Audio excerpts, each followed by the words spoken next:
Broadcasting live from sunny South Florida, this is KMA Talk Radio. Life, liberty, and the pursuit of fine cigars.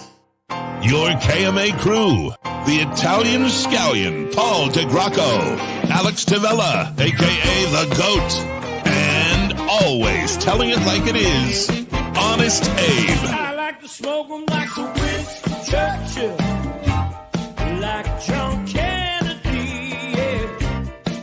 Remember Coach Red Auerbach, smoked up for victory, yeah. Well, you can take my wife, you can take my car, but you can't take my big cigar. My cigar.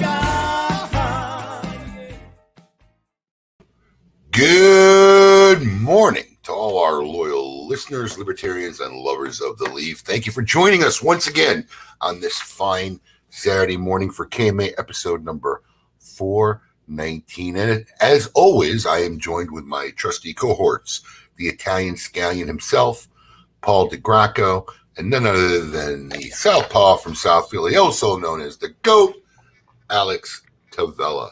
I have a request. Oh, jeez. Request away. Can we change Paul's intro video to the dress dance? Please? That seems like a lot. Listen, the production guys have a lot on their hands right now. I mean, there's a lot of stuff going on over for the graphic team. So, sure, we'll do it in a couple of years. Okay. All right.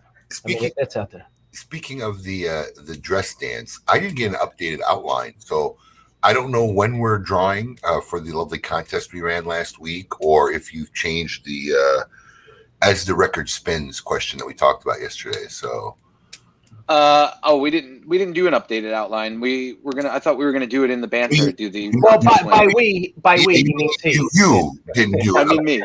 Yeah. Okay. We. Yeah. No, we were gonna do the contest winner in the beginning, like we always do when we've done contest winners. No. You want to make them wait till the rest of the show? Like we always do? Yeah, we've done contest winners before. Like we always do. Yeah, with those Drew Estate giveaways that we've done and whatnot. Never done it in the beginning of the show, I don't think. All right, let's wait till the end of the show, the last 5 minutes of the show. I think what you should do is you should highlight the top 10 finalists throughout the show, maybe. And okay. We draw in the toward the last half hour of the show. But that works great for me. This would have been a perfect discussion for our for our meeting yesterday. Yes, for the meeting we had yesterday. That was a nifty dress too, by the way. Nifty dress. Nifty. I'll tell you what, it was a lot cooler than wearing a shirt and tie. It was. How long did you keep it on? Okay. As long as that dance lasted. I ran back into the bathroom immediately. I missed my father-in-law. Ran in the crowd and started high-fiving people. That's what it looked like. And then I turned around and I ran back. I promise you. I mean, my wife can attest to it. She's not here. She runs out of the house now when we. Isn't it amazing? His wife can attest to it, but she just so happens to not be here to attest to it. Yeah, I'm gonna have to do a little recon on that. Yeah. She just loves Saturday mornings when I'm absolutely not available. The one day I'm not working full time for the day, so she takes the kids out. Yeah. So, did you get your second shot, Paul? I did. I got my second shot on Tuesday. How'd that go? Dude, right after it, I was fine and went to bed feeling a little tired, but nothing more. Around 2:00 in the morning, I woke up with the chills. Like I was freezing. We had somebody staying with us, so I was like, maybe she put the heat down, like the AC down to like 60 or something, because my teeth were chattering. I went and checked. It was on 70 like it always is. So I'm like, uh-oh, something's not right here. So I had to find my robe, my blue terry cloth robe, put that on to warm up, took some Tylenol, and then maybe 15 minutes later, I was soaked with sweat. So that went on back and forth for about 3 or 4 hours through the night, with a pretty bad headache. And then woke up the next morning just feeling really, really tired, almost kind of hungover. Somebody brought that up to me. They're like, yeah, it felt like I was hungover. That I can say that's what it felt like the rest of the day. And then I woke up Thursday morning with nothing, like nothing ever happened. One day wasn't that bad. No, listen. I was told by my doctor that usually the younger you are, the worse the reactions are. So I guess I'm kind of in the middle because I'm getting up there. But I've had some friends that had it way worse. They, I think people proactively call out of work for 2 days, whether they're not. Yeah. And I heard a lot of people say try and take it on a Friday or something, so you can just bomb out for the weekend.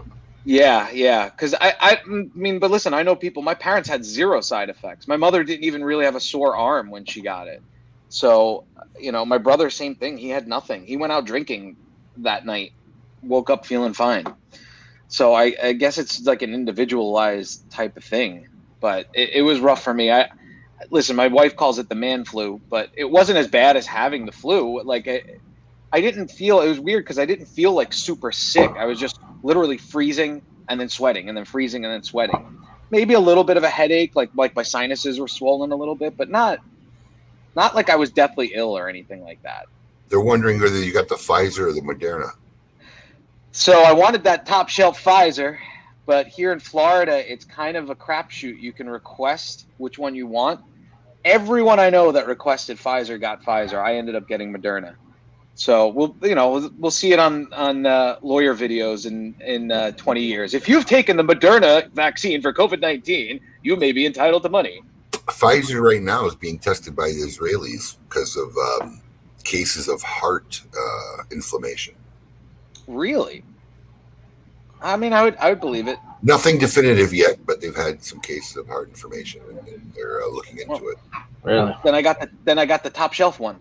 Right. Yeah, who knows? Who knows? While we're on health topics, I'm interested, Abe. I want to know. I think we're on day 3 or 4 for you as an avid insomniac. I want to hear your review of the Pillow Cube 3 or 4 days. Oh, yes. Because I'm like ready to pull the trigger. I love it. It's for me, it's perfect. Like, we talked about, like, I don't have an insomnia problem. Like, if I lie down and go to bed, I'm literally out like in 5 minutes. So I don't have a problem going to sleep. I just don't go to sleep. I sleep about 5 hours a night. But, it's those first 5-10 minutes. I'm struggling with the pillow. I got the 2 pillows. I'm readjusting. Right. Yeah, because my neck just never feels like it's in the right way. This thing, you lie down, it's perfect. In fact, now, like, if I'm in the living room on the sofa, like I go to bed. You want to go get it? I do go get it sometimes. But no, I like it. I got the 6-inch one. Might be a little bit too big for a guy with smaller shoulders, but I think it comes in a 4-inch. But so I should get the 4. I would definitely. Well, the regular one is like this big. Yeah, but they make a longer one. They make a double or triple wide, whatever it is. Oh, they do now. Okay. Yeah. It's not just that square. Yeah. Okay. Because I saw it when that came out, I was like, that's not gonna work for me. But they're like, you'll never roll over again. Okay. Mine's like about that. Yeah. Wide. Nice. Yeah. It's a good rectangle. I like it. I mean, if you're a side sleeper, this is the pillow for you. It really is. I don't think it's going to make much of a difference if you sleep on your back or your stomach. Right. But if you're a side sleeper, I'm a side sleeper. It just seems to be the perfect. Right. It's got that just so your neck stays straight. Yeah. You don't get that or the too much or right. Really. So yeah, I mean, they're like the double wide one are like $120. I mean, we've all spent $120 on worse crap. So. All right. Yeah, I've spent $100 on a pillow before that I threw out. Yeah. So, I actually, believe it or not, I have one of the My Pillows now. I have 2 pillows that I sleep with. One of them's a My Pillow. It's again nothing great. Yeah, I need something a little stiffer, man. Yeah, and memory foam is too stiff, I think.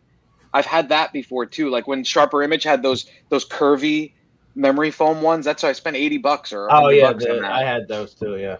They're just too firm. We got a Tempur-Pedic one when we got our mattresses, and like I said, I fold it like in half to try to get to the right angle because putting 2 of them is too much. One's not enough. Right, one's not enough. It folds in half, but then it slides. It starts to slide up the headboard. Yeah, it's a nightmare.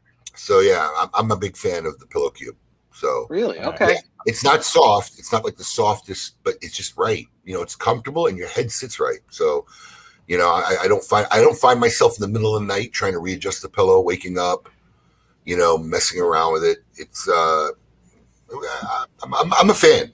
I'm a fan. If you're like, I just want to clarify, like if you're an insomniac and have trouble sleeping, I don't know if this is going to have any effect on solving your problem.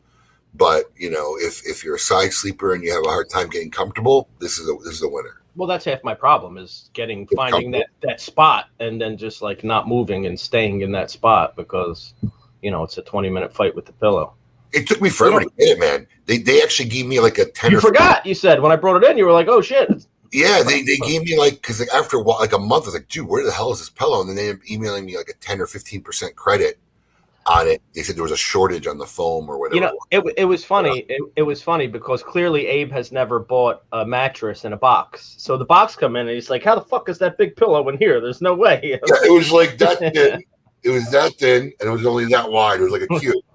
And it goes, shh. Yeah, they literally pressed it, vacuum sealed it, and it was like an inflatable raft on like an airplane or a ship. You know, like once you took it out of the vacuum seal, it just blew up. But definitely a winner. It is. I see. I'm a pillow, kind of fanatic, right? So I've stayed in hotels with pillows that I thought were amazing, and I like literally like look at the label and take pictures of it and try to find the consumer version of those pillows. I did that once. I'm a big fan of the Indulgence pillow. You can find it at Bed Bath & Beyond. There's something about the fill in there. I don't know what it is. It's what I have for all our guest pillows here. And I have one on my bed with the MyPillow one, but they don't last long. After about a year, they're not the same. So I don't know how hotels do. What do they replace their pillows every year? No. Think about how disgusting that is. Definitely not. They wash the pillowcase. What do you want? All right. I'm pretty sure you've lied your head down in more disgusting places. What kind of animal do you think I am? I'm a classy individual. When we were kids, we'd lie down anywhere in a park. We just lie down. My son does it now. Yeah, he'll lay down. He'll lay down in dirt. Patch of grass, slide. You know, the public playground. We didn't care. Yeah, he wants to sit in the bathroom sometimes. I'm like, no, you can't sit on the floor in the bathroom. I'm tired, Daddy. That's nice. Stand up.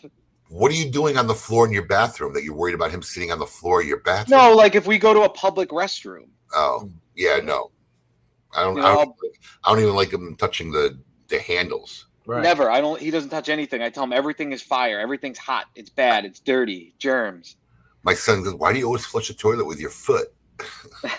Right. The old kick. Absolutely. Axel is at the point now where he goes, I flush it. I'm like, no, it flushes by itself. He goes, oh, it flushes by itself. Even like the manual ones. We were at the South Florida Fairgrounds last night. And he's like, it no flush by itself, Daddy. I was like, yeah, these flush by itself. Leave it alone. And we just walked out. That's funny. I don't know if you saw that comment. Take the calcium, magnesium, zinc supplement after dinner. It'll help you sleep. I take one in the morning. I don't know, but maybe you should try it after dinner. Worth a try. Craig with the hint. Why? I don't take any supplements now. I used to. I do. I know you do. You look like you lost some weight, by the way. I meant to say that last week. I definitely did. I'm, COVID helped, and we're keeping the momentum going. You're still doing that 75-day challenge thing? Yep. Still 75 hard and away. Been hitting the racquetball courts with Abe. You got a whole week to practice work on that backhand. Yeah. We were talking yesterday. It was funny. Alex comes in my office, and he starts like swinging the racket, like yeah. I said, no, it's kind of more like this. No, it's fuck. Damn it! Come on, Alex. Come on. Stupid. So stupid. I can't get points up like that. Come on. Yeah, that's pretty much the way to go. I can imagine because the two of you are pretty competitive. So, but you know what? People don't realize that Abe is actually very athletic. Like it's not just that. It's not just that. And I hate giving him credit ever, but I have to. It's Abe's intelligence level on the racquetball court. Like he doesn't have to move much. You know, he knows where the ball's going when I hit it. Strategic. He's good at eyeing where it's going to go. Yeah, he knows where it's going to land. I, on the other hand, I'm fucking chasing the ball all around the court. And it's even like on a serve, it's like, all right, it's coming. Shit, do I hit it now? Do I wait for it to go off the back wall? You got a second and a half to figure out, Alex. Make a decision. Shit, wrong decision. Fuck. Can't give those points up. Yeah. I really try not to laugh out loud, but it's sometimes pretty entertaining. I've never played racquetball. He gets very frustrated. luckily, I don't want to buy another racket because I would have smashed that thing by now. I mean, so many times I just wanted to crush it against the wall, the damn racket. And I'm like, I don't want to pay for another racket. So Are they expensive? $50, $60 if you get for a half decent one, we'll just go blowing through rackets. The nice part is it really gets our heart rate up. Both our heart Absolutely. rates are about over 160 while we're playing. So You do it inside, right? It's indoors, right? Yeah. Yeah, I've never done it before. Back in the late '90s, it was huge. Like all the businessmen would play racquetball on their 80s. lunch breaks and stuff. 80s. Or '80s. I remember my uncle when he was working in Manhattan. He played racquetball every single day, and he loved it. He was so into it. My dad got a membership and started playing. I think I was about 8 years old when I started playing with him or going to him and started playing with him. And then we played through all my adult life, all my adulthood, And then when I moved to Florida, I played regularly with a couple guys. The problem with Florida here is you have to kind of, a lot of gyms don't have an indoor one, so it's not as prolific here. And I never played outdoor, So just a note of caution: if you're like a young kind of person and you want to get into racquetball and you go to racquetball courts, if you see an old man or a fat guy on the court, don't even bother, because they are the uber professionals at the damn sport. There is nobody better at racquetball than like a 70-year-old man. Trust me. It's a fact. Yeah, my dad was playing in the 70s. I mean, it's because it's one of those things. Once you get ball placement down, you learn you don't have to kill yourself. I got Alex running around the court, and I'm running, don't get me wrong, but I'm doing a lot less running than he is. Right. It's funny too, because Abe, he tries to get out of my way based on where he thinks I should be going, but I'm not going there. I'm going. He's like, Abe's like, I'm going to move to the back because he should be running to the side. No, I'm firing straight to the back, because that's where the ball's headed at the moment, not where the ball's going. Yeah, that's probably how I would be. I think in our new place where we're going to move, I think there's actually an indoor racquetball court. Oh, I got to get you on the court then. Yeah, and indoor is a lot different than outdoor. I think there is. I'm pretty sure that's what that room was. It's like a glass sealed room, and it's like 4 walls on one side. It could be squash, but it doesn't have the bench. Squash has a weird divot on the wall, Okay, I'll have to look into it. But there's definitely I don't know. They have handball courts at my place. A handball court is a racquetball court. A handball court's a racquetball. Oh, it is? Okay, then then I guess we have them here too. I've never played that. For me, that looks like a weird sport. Oh, see, we played that as kids. I mean, I'm sure Alex did too. We're about the same age. No, actually, in Philly, we played a game called Chink, which was handball, but it was one bounce to the wall. Oh, okay. So that's a little bit different. You had to bounce it on the floor, and it was a little different because then you were able to give the ball a little cut. So if you were good, you could bounce, and then it would just die when it hit the wall. Right. So essentially the same game. That sounds like a variation of pinners. I don't know what pinners is, but nobody ever played pinners? Oh, what is it? Kickball. What is it? Midwest thing? Somebody tells me they know what pinners is. I don't know, but Chink is literally just handball, but you're playing one bounce to the wall instead of straight to the wall. I'm looking. Yeah, well, I don't know. It's what the game was called. I'm looking to see in the comments if anybody knows what pinners is. Nobody. Well, we're a little bit delayed, but Casey, I definitely don't possess the dexterity. Well, dexterity, yes. The athletic ability, no. I'm not. I'm pretty quick on my feet. I'm a little chunky right now, but I was a runner for most of my life. Yes, Dan, you can hit the ball off the ceilings in racquetball. That's the best part. You get to see the back wall. It keeps the game going. Right. Yeah. Right. Nobody knows pinners. Nobody knows. I bet you it's the same thing. You guys called it something else, but it's maybe. It's like when you play baseball and one guy's up against the wall and one guy's back, and you got to bounce the ball off the ground onto the wall, and then there was a single, a double, a triple if he didn't catch it and it hit the floor. No one ever played pinners? But Coop says it's a Chicago thing. Must be a Chicago thing, man. No one ever you got to bounce it off the floor and then it bounces off the wall and it goes up and the guy plays the outfield. He's got to catch it 3 outs and then he gets to go to bat. No, our baseball variation in Philly was half ball. What's half ball? So half ball is you take a ball, back in the day, it would be a pimple ball. I don't even know if they make them anymore. And you cut it in half. And so it's literally half a ball. Literally half a ball. So it's played in a city street. So you find yourself a tall building, and the bat would be like a broom handle. It's not a real, broom handle or some kind of stick. And basically, the guys playing the field would be up against the tall building, and you'd be on the other side of the street, and they would pitch the ball to you, kind of in a like it comes. You want to pitch it so it comes in straight, and then that person would hit the ball to the wall, and now the wall would be broken up. Like the first floor of the wall would be a single, second floor would be a double, triple, over there would be a home run. And if you hit it on the wall, off the wall, and the other team catches it, you're out. If the other team doesn't catch it, you have a base hit based on with an actual half ball. Yeah, with I've a half never ball. heard of that. Half ball. I feel like Coop would be a half ball kind of guy. Was the half ball because so it would have a weird bounce, or? So it didn't come. I mean, if you hit a tennis ball off of again, you're talking about a small city street. So we're on one side of the street, they're on the other. The half ball would just give it enough bounce to come off. Yeah, and it's a one strike.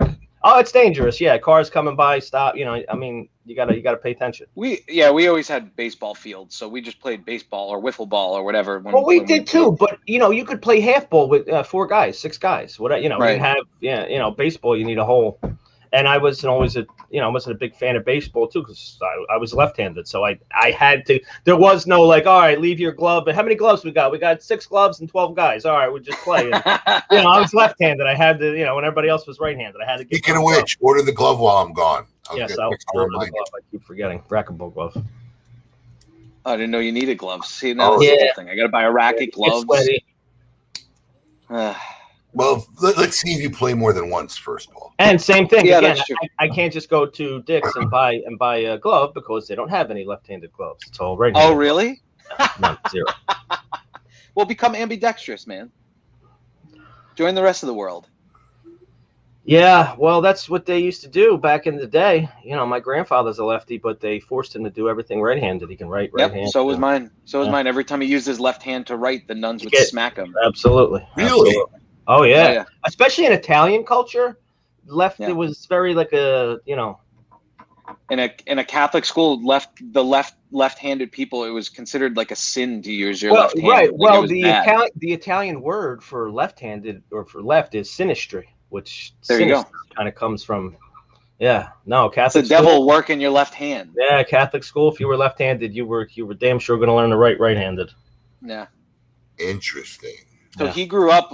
My grandfather wrote with his right hand, but you should have seen the way he would write with his right hand. I mean, it was like all scribbly and shaky but he just never was allowed to write with his left hand. So he had to go righty. He was forced into it. He had the worst handwriting you'd ever see in your life. How cruel.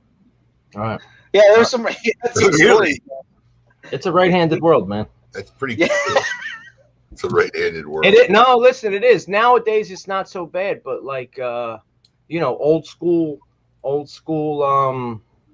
can openers, they're made for right-handed people, man. They're not made for lefties. I never thought of that. Yeah. Well, we scissors with the with the one bigger side, yeah. Let's get our guest for our Meet Your Maker on. Let's see. Let's see if he's right. right. I guess he is a Meet Your Maker. Yeah, let's see if he's right or left-handed. All right, let's bring him on. I want all of you to get up out of your chairs. I want you to get up right now and go to the window, open it, and stick your head out and yell. It's time to meet your maker.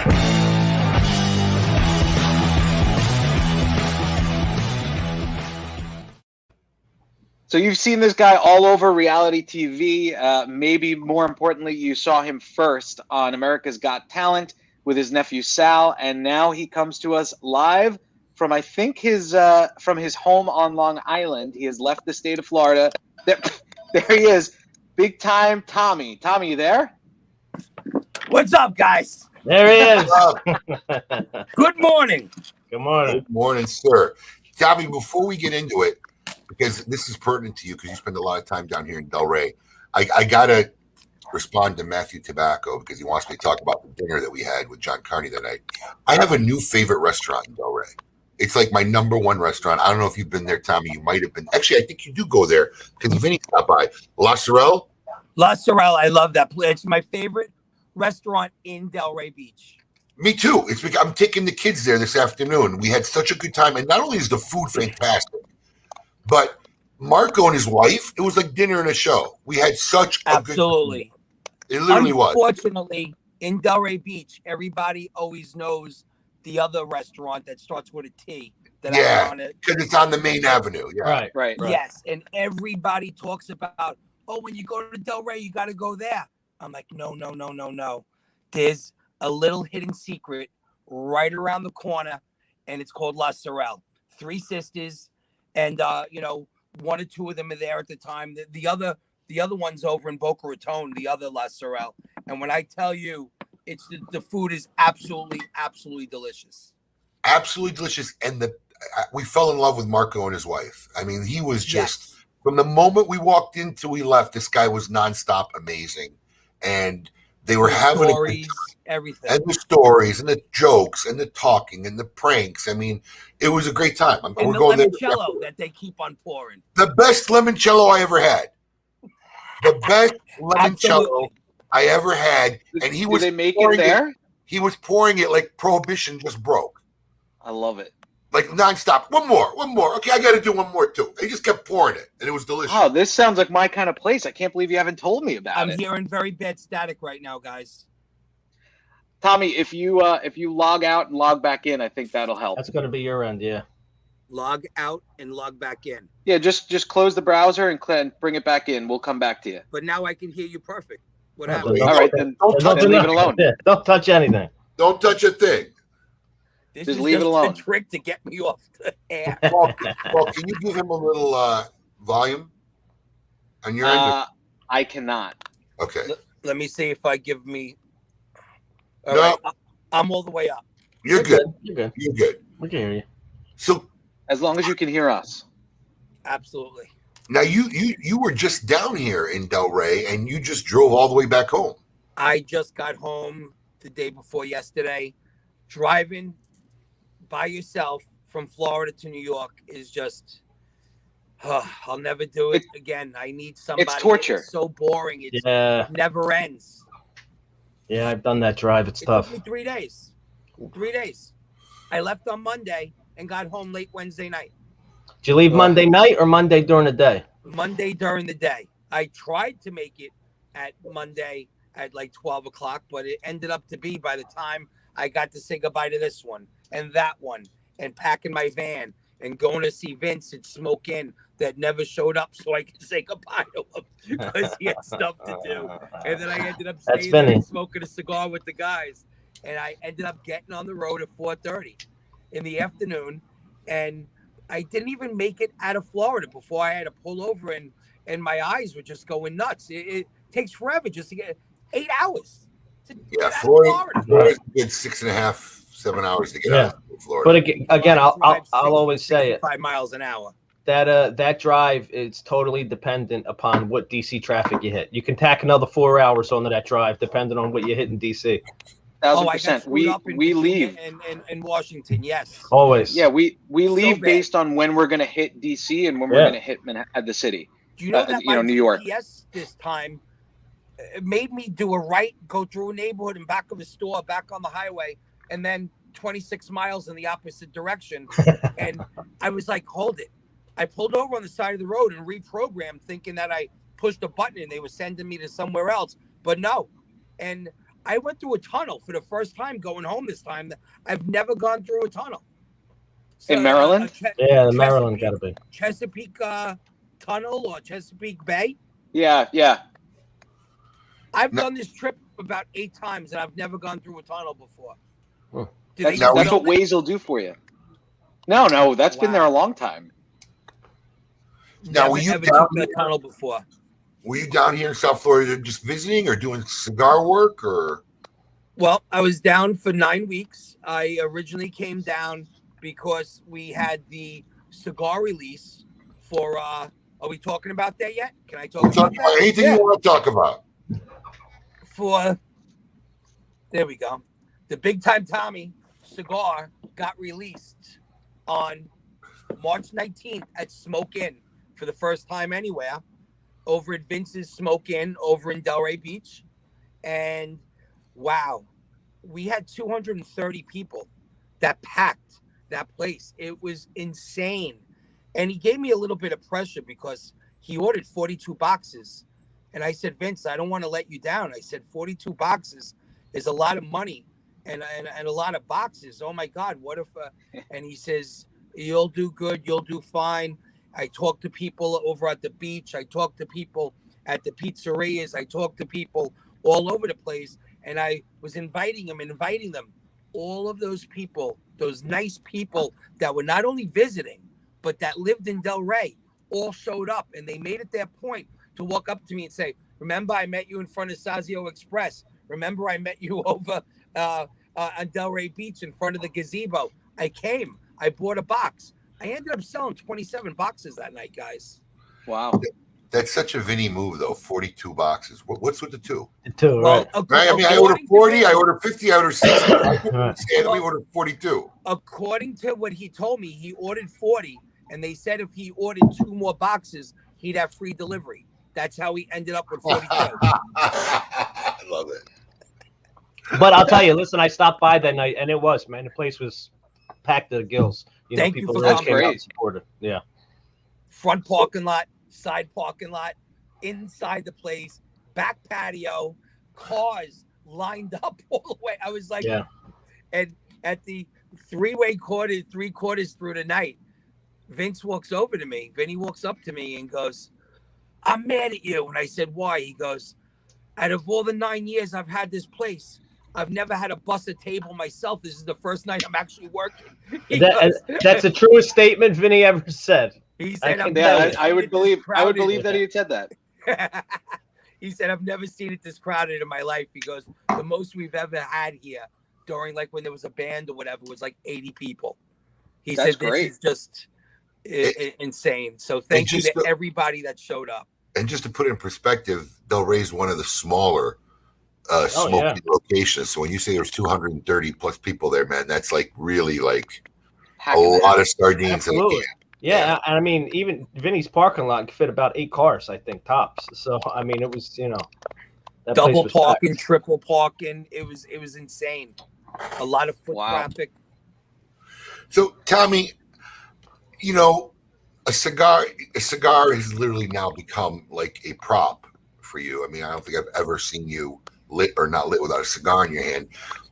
Tell me, how did the influence of cigars happen to you and what point in your life? This is a great story. We talked about this last night, Tommy. Talk about the first time you had a cigar. It was 1997, and I was at this place over on the North Shore of Long Island. I'm not going to say the name of the place, but I was hanging out. There was a whole bunch of wise guys there. And, at the time I was 125 pounds lighter. So I would basically be called the muscle. And all these wise guys were there with their cigars. And I was like, it just looks so cool. Look at these guys with their cigars and just the way to smoke, and reminds me of the movies. I says, you know what? I'm going to try a cigar. So at the time, you were able to smoke inside places, and there was girls walking around with the leather straps that go around their neck, and they were holding like a box in their hand. Yeah. And there would be like 3 or 4 rows of different cigars.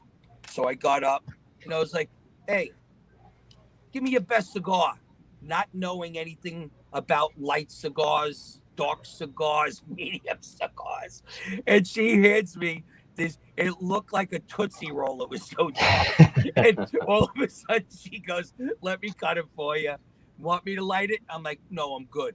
Because I really didn't even know how to. Now I'm looking at everybody. So I light the cigar. By the third, how do you say it? Pull, drag,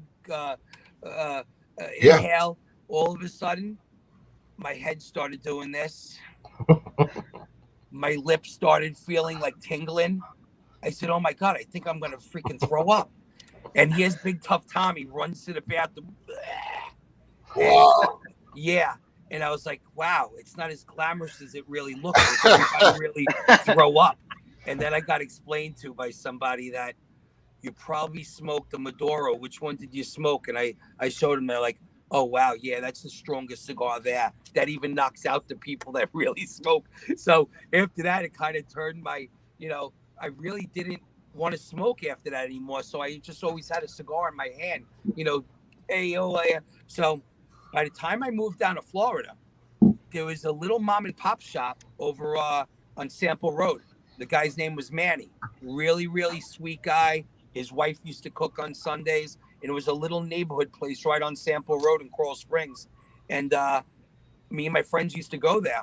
And was that Espressos and More? You know what? I'm not 100% sure, Abe. I will tell you, it was right around Coral Hills Drive and Sample Road. I knew of a man who had a shop down south. I think it was called Espressos and More. I'm not sure. Well, there was an espresso machine there. And he was a Cuban guy, very, very nice, sweet guy. His wife would cook on Sundays. The guys would come down, and there'd be a nice table of Cuban food and all different kinds of treats for everybody to eat. So that was like a neighborhood place where he taught me a lighter cigar is going to be, your start and this, that, and the other thing. And from there, I ended up morphing into what I am today. Now, one of the first, it's really funny because Tommy and I went to dinner with some friends a couple weeks ago and really had a chance to sit and talk for a while. And it's amazing because Tommy's been around my universe, like literally for as far back as I can remember, and just didn't know it. Tommy's been to some of the earliest great smokes ever. Yeah. And my first like mental recollection of you is when I saw you come on stage on America's Got Talent, because I remember my wife and I used to watch that show all the time. With my cousin Sal, yes. Yeah, when your cousin Sal went up on stage and he sang and everybody, and then they brought you out from the sides and you walked on stage. Got the golden buzzer too. Yep, and you walked on stage with a cigar in your hand. The first thing I said to my wife was, I can't believe they let him on stage with a cigar. It's the first thing that came out of my mouth. I love this guy. I can't believe they let this guy on the stage with a cigar in his hand. That was the big debate, Abe. What happened was you shared the story with me, and tell our fans. It's a great story. Yes. So with taping, with anything, even with movies or reality shows or these singing competitions, it's a lot of sit around and wait. And they could tell you 5 minutes and it could be 50 minutes. So I always found the closest exit to wherever we were taping, exit door, so I could just go out there and pull out a chair and really, really smoke a cigar. And I ended up becoming, after Sal got that golden buzzer in March, where they didn't end up playing that until May, and it made him go straight to the finals, the finals, and we were in California from July until September. Me being outside smoking cigars out of them exit doors, I ended up becoming best friends with them security guards, where all it was out there was security, and they're like, Tommy, we just got a call on the radio, they're looking for you right now. So I'd actually have to run in, and I'd ash up against the building. I'd ash up against the building like this. And as I'm going and running to wherever I got to go, it's a line of smell of my cigar wherever I was. And in the beginning, they were like, he's got a cigar in his hand. And all of a sudden they asked, what's his name? Simon Cowell. And Simon Cowell said, listen, that's him. That's him all the time. Let him just have the cigar. That's as if somebody's putting on a shirt or a pair of glasses.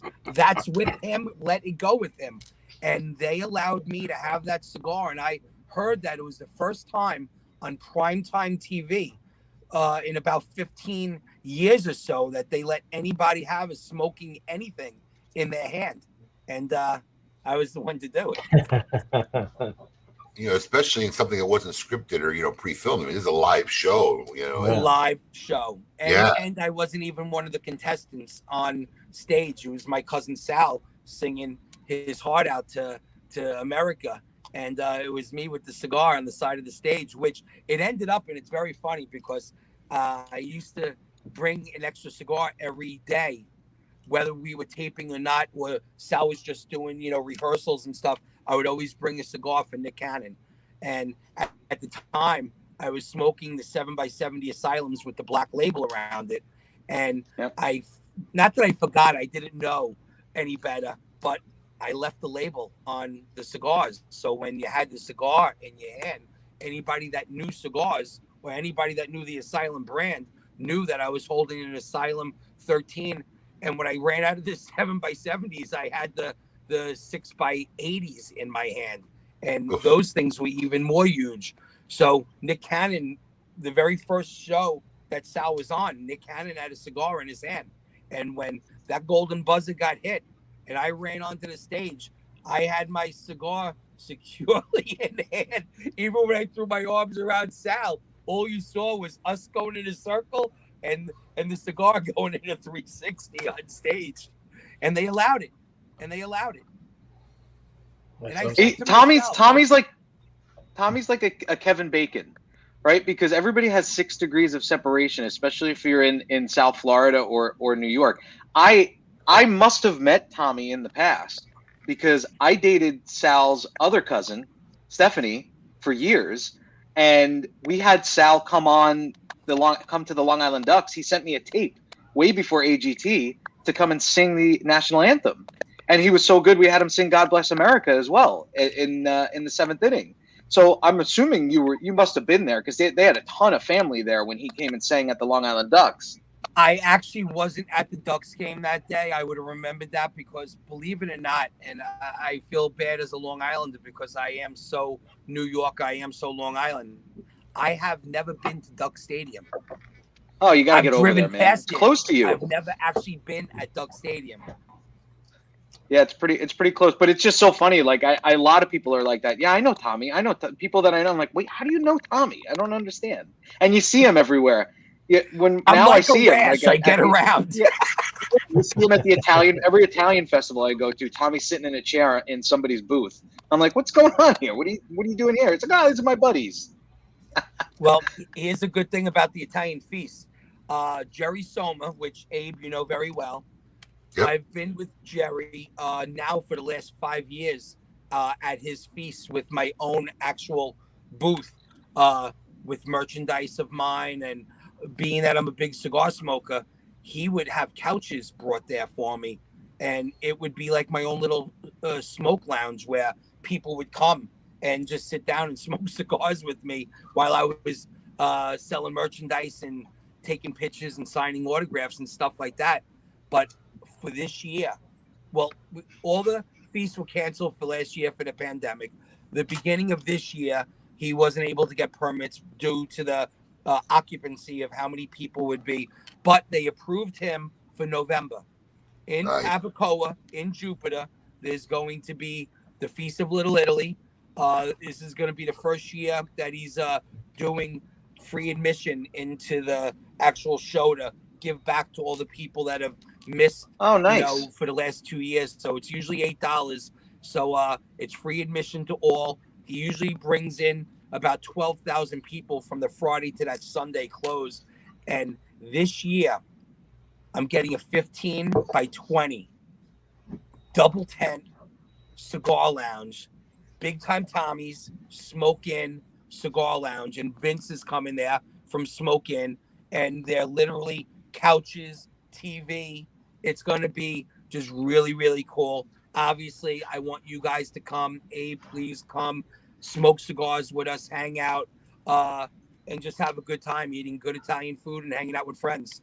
I've told the story many times about coming to Florida for a visit to make kind of a life decision at the time, and ended up not moving back home. And Jerry Soma, I mean, talk about all our degrees of separation. He's the guy I came to visit. He's the guy that got me down here in Florida, got me involved in Smoke Inn, and I mean, it's just like the connections that going as far back as 25 years has been crazy. That's awesome. Listen, I'll grab a bag of Zeppelis and I'll sit in that lounge. Because it's the only place in South Florida you can get real Zeppeli. Is that fair? What? Yes, there is. There, people say there's not too much Italian stuff going on in Florida, But you know what? These feasts, they come from out of the woodwork, and they also come from out of the state, and they'll bring their trailers 1,200 miles, and they'll set up for that whole weekend, and it's unbelievable the food that they have there. It really is, and the entertainment also. So, Tommy, let's talk a little bit about the cigar before we go to our mid-show break. So you're smoking Asylum cigars. Cigar has been part of your stick, and you've had many shows, which we'll get into after the hour too. Many things that you've been involved with, throughout your career. How did the Big Time Tommie cigar happen? Crazy story. I ever since Carfellas from 2012, and well, tell us a little bit about Carfellas. What was Carfellas? Carfellas was a reality TV show on Discovery Channel. It was Mike DeLucia, Mario Vazone, and myself. It was us in the middle of Amityville, Long Island, selling used cars from $3,000 to $8,000. And there was pretty much just as much hanging out, smoking cigars and barbecuing outside, if not more, than actually selling cars. And it became a destination to hang out for people, and it ended up being on Discovery Channel. And with that, again, always had a cigar with me. And Mike said to me, "What's with the cigar all the time?" I says, "Mike, this is my platform. We're going to be on Discovery Channel, and somehow, some way, if I have a cigar in my hand, or in most scenes, or if I'm smoking, maybe I'll get my own cigar." And he said, "God bless you." And it stemmed from there, from 2012, and then it went up. And then once it ended up to be on America's Got Talent, Tom Lazuka started getting phone calls. Hey, there's a big fat Italian guy with a lot of jewelry on stage on America's Got Talent with an Asylum 13 in his hand. And no way. And he said that he looked for me, but a lot of people mistaked where it said Cousin Tommy and it said Sal worked for a pizzeria. They thought I was the cousin that owned the pizzeria, and it wasn't. I was just Cousin Tommy, and the pizzeria was completely not me. So they were calling all pizzerias in Nassau County looking for me. Wow. I guess nobody thought of looking on Facebook or Instagram, but they could have, and they would have found me like that. But pizzerias were getting phone calls, and I would end up getting phone calls from pizzerias going, "There's so many people calling here looking for you." And I'm like, okay, well, tell them I'm not there. But none of them said it was a cigar company. Otherwise, my ass would have been like, 411, can I have Christian Arroyo's telephone number? So next thing you know, Tom Lazuka is in Long Island, and he's at a cigar place in Massapequa. And he says, "Hi, I'm Tom Lazuka from Asylum 13 Cigars, and I'd like to see." And they go, "Yes, we carry the full line here." It was introduced to us with a big ring gauge from a guy named Big Time Tommie. And from the 7x70s, we got the whole entire line. And John said, "This may be somebody that you may want to do something with in the future. He loves your cigar, and he's, been on TV before." So he gives Tom my telephone number. Tom, 4 days later, ends up, I guess he was traveling around going from cigar place to cigar place. He ends up over at Vince, over in Delray Beach at Smoke Inn. And he says, "Hi, I'm Tom Lazuka, Asylum 13. I was wondering if you carry our product here."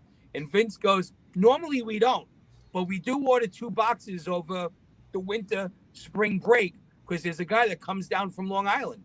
And Tom Lazuka goes, by any chance, would that be a guy named Big Time Tommie? He goes, "Yeah, how'd you know that?"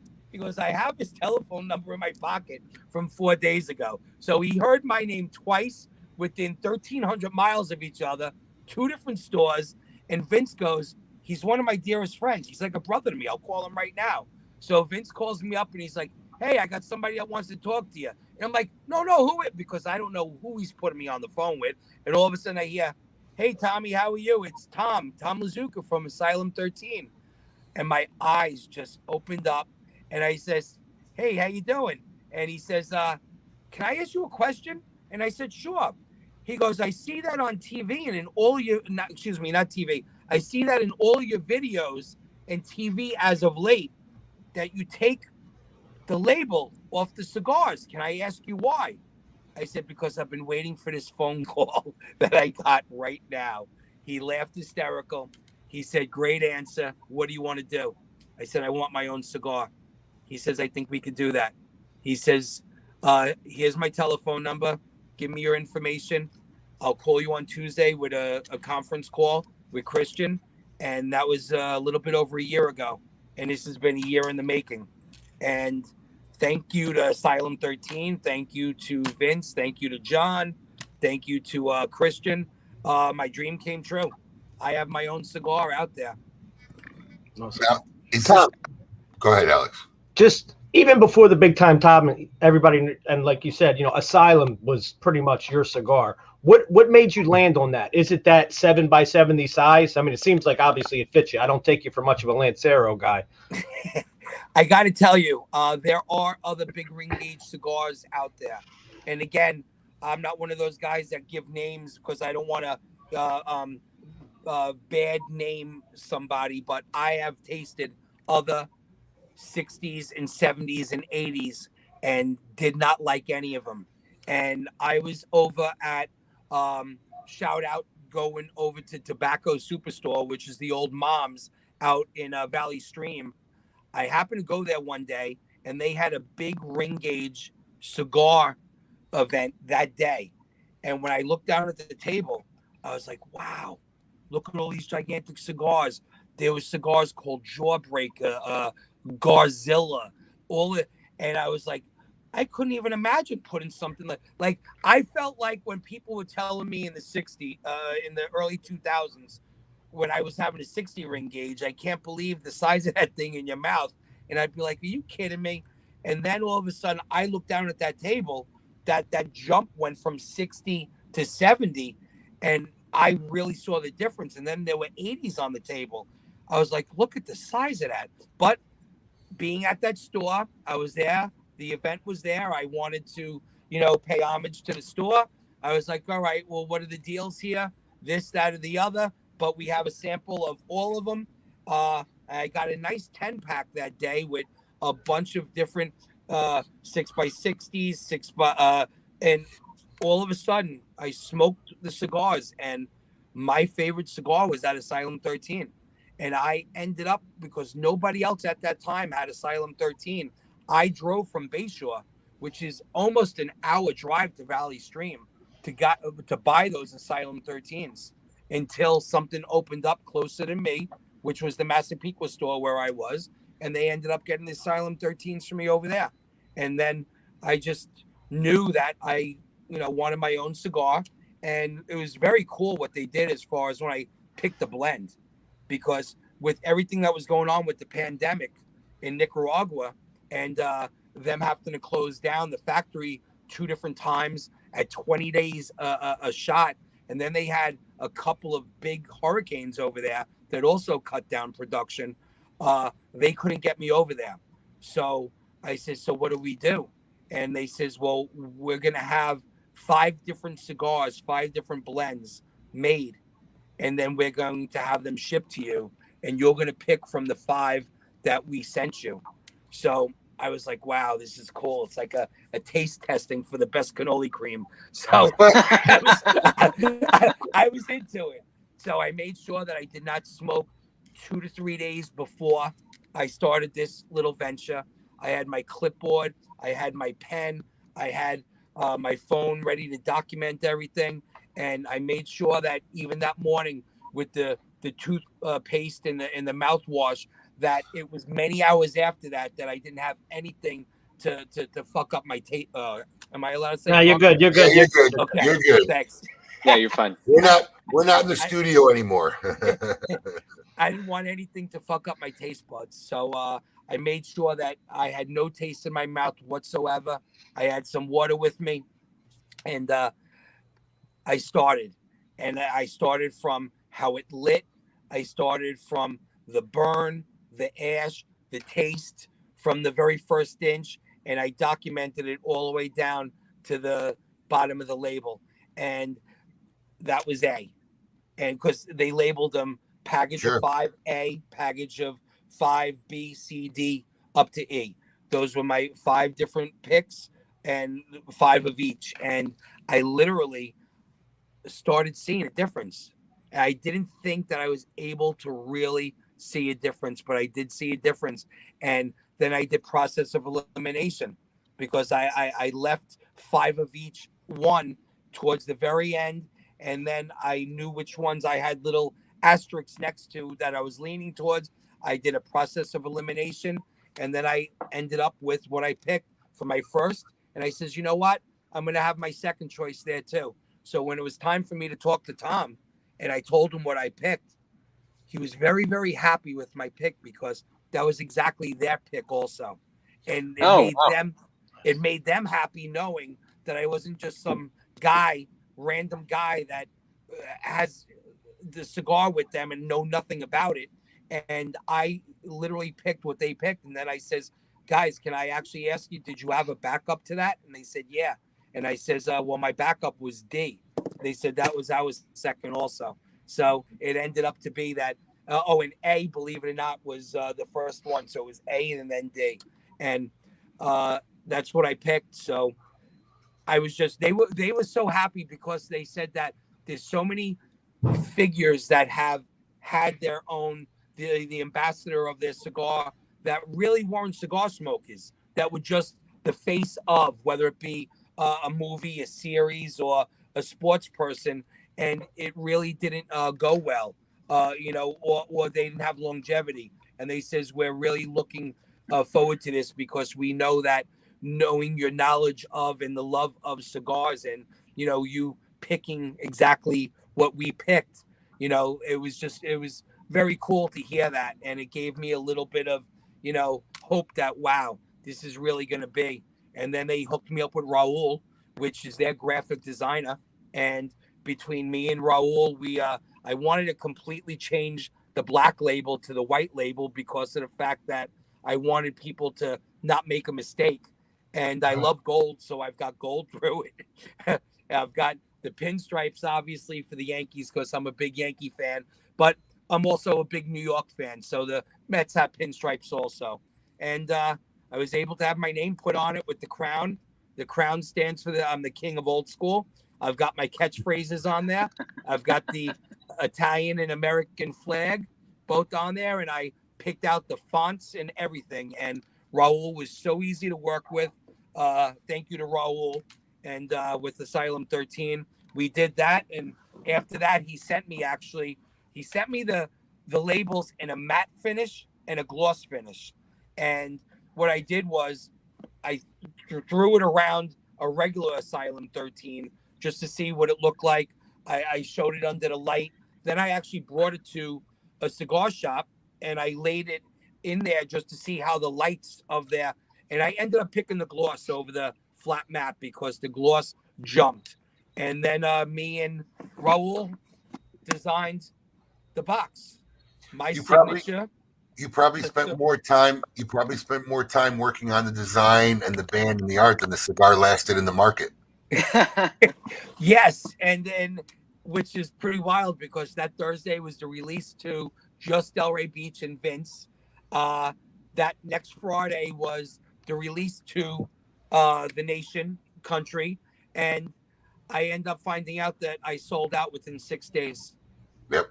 No. We're going to have more with Big Time Tommie and his cigar and some of the KMA finalists for our caption contest last week right after this break. Surgeon General warning. Cigar smoking can cause lung cancer and heart disease. Currently available at your favorite cigar store, the Romeo y Julieta Reserva Real Nicaragua is another fantastic collaboration between AJ Fernandez and Rafael Nadal. Landing a #1 cigar of the year of 2020 by Cigar and Spirits magazine, the Reserva Real Nicaragua is handcrafted at Tabacalera AJ Fernandez. This Nicaraguan Puro is a medium to full-body cigar that is packed to the brim with flavor notes of leather, coffee, and red pepper, which pairs nicely with a spiced rum. Available in 4 sizes, Romeo y Julieta returned to prestigious form with the Reserva Real Nicaragua that should be enjoyed by all.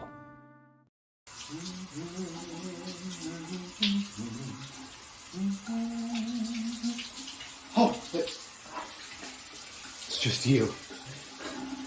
Who doesn't love a shower sip of a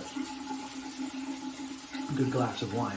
And our friends over at KMAWines.com, they have some great wines from Bonner Private Wines, like this Sunal from the winery that's up 8,950 feet in the air, one of the third largest vineyards in the entire world. You know, we work so hard. You gotta relax, you gotta enjoy the finer things in life. A great cigar, a really, really great wine to pair it with, and that's exactly what I'm doing here. So check out KMAWines.com. You get a discount because we know each other. We're buds, we're pals. You get a discount on shipping, you get a discount on products. KMAWines.com, and tell them that Paul and Abe sent you. I'm going to be late back to the show while I finish this and finish the shower. So see you at KMAWines.com. What a cop-out. It's a classic now. What a cop-out. Couldn't even make a new commercial.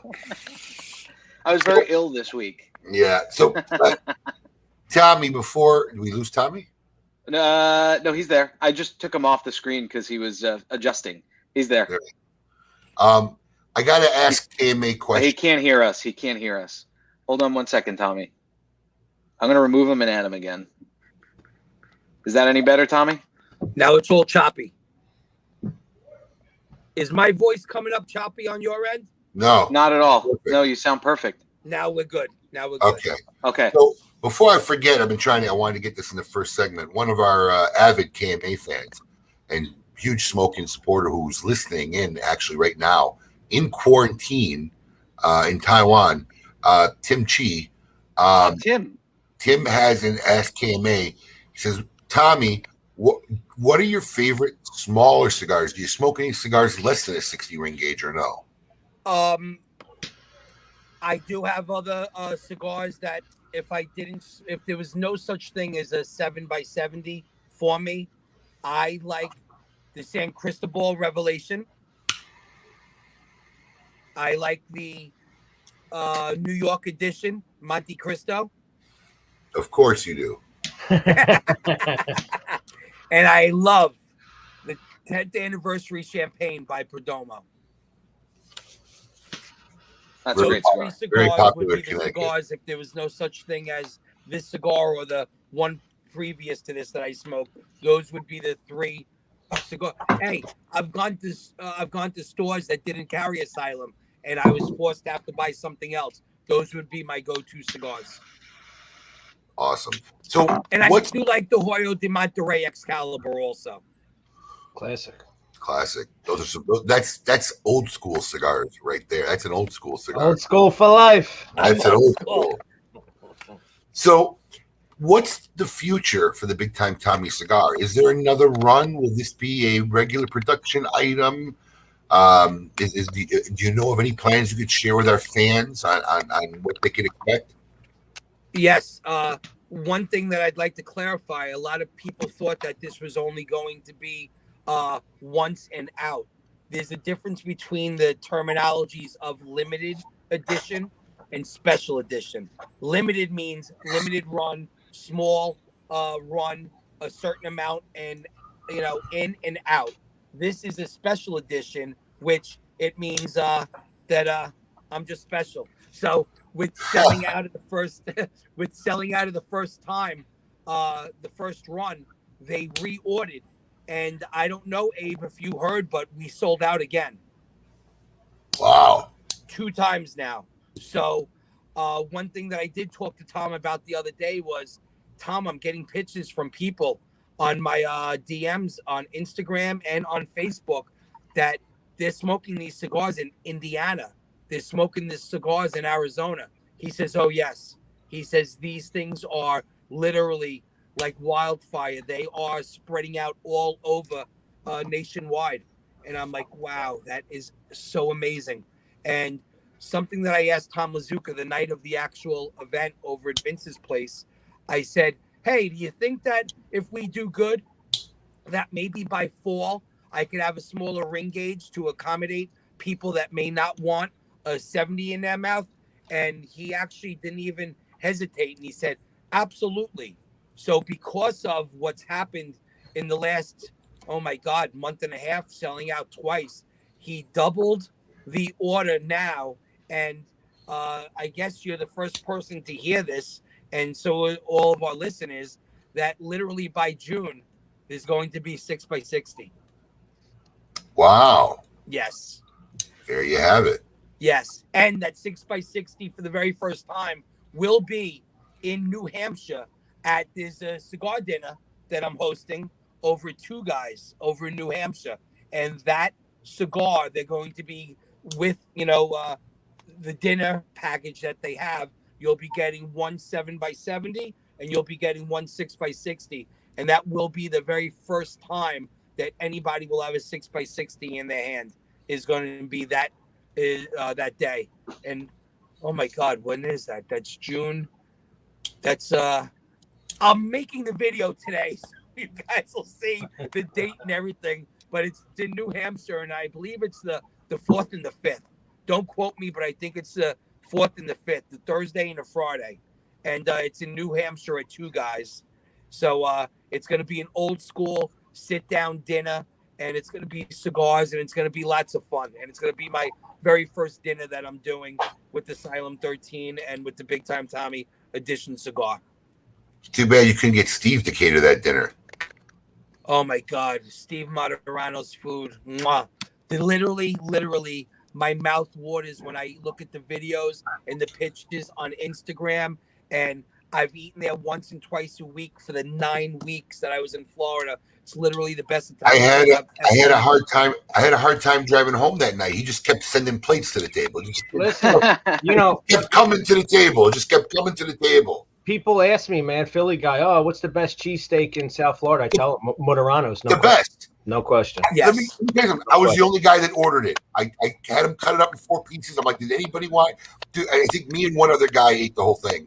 No question. I cannot go there. You guys had quite a few Philly celebs hanging out with you. It was a good day. Yeah, Tony Luke, right? Tony Luke was there. I don't even know his name, but the Rim Cafe guy, yeah, who's great. I mean, what a great little shop he has in Philly. He said he gave me a sticker. I got it up here. He did. Saw it the other day. And Vic, who's coming on our show, I think, in a couple weeks. No, Vic's not a Philly guy. Oh, He's got Philly connections. Yeah, he'd be coming on our show. The best. But what's going to be really cool is, guys, I don't know if you guys can make it, but May 24th, which is a Monday night, over in South Philly on 9th Street, their Little Italy, directly in front of Rim Cafe and Gino's cheesesteaks. Yeah. It's his birthday. Shutting down the streets. And Renee's 70th birthday is that day. And what they're doing is the Guinness Book of World Records is going to be there, and they're going to make a 500-foot cheesesteak right on the street. Really? And he's having different ethnic backgrounds making their version of cheesesteak. Oh, that's cool. Yes. There'll be Asian people making their version of a cheesesteak, German people, just all different Greek people, French people, all their different versions of what they think a cheesesteak is put on this 500-foot hero, or they call them, what do they call them down there? A hoagie? Hoagie roll, yeah. You just throw feta olives on it and it becomes Greek. Right. It's funny, Tom, that's my neighborhood. Rim Cafe's on 9th Street. I grew up on 12th Street. I mean, that is my neighborhood, okay. Those guys right there, yeah. Okay. So, they're shutting down the streets, 500 feet hero, Guinness Book of World Records, news stations, newspapers, singing for entertainment. Sal the Voice will be there singing.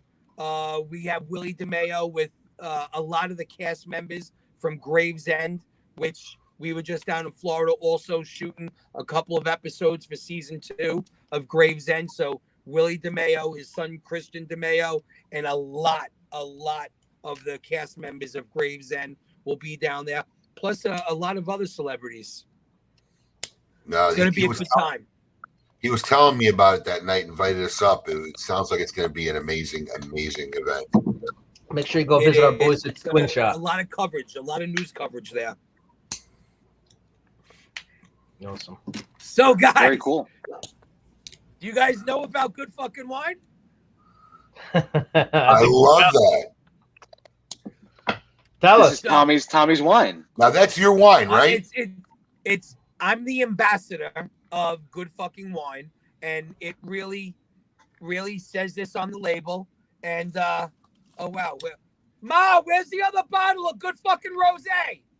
That's the classic. That right there was a classic KMA moment. Oh, you got to clip that. Yes. You got to clip that. That's a classic KMA moment right there. I think she drank the whole thing of the rosé, but there's good fucking wine. There's good fucking rosé, and I got to tell you, as a gimmick, yes, cool label. They really sell this in stores, but once people taste the wine, they're like, oh my God, this really is good fucking wine.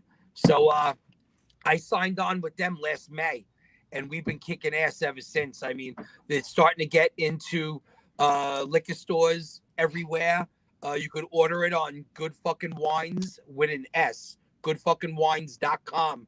And when I tell you, this wine it's under a $20 bottle of wine, and it's good fucking wine. People that have drank it love it. People You that don't happen to have a promo code. Gifts, love it. You don't happen to have a promo code for our listeners they could use. There's no promo code, but I will tell you that once you go on that website, the bottles that are going to be, they'll know it comes through me because you're able to, hit a button for the autographed bottle.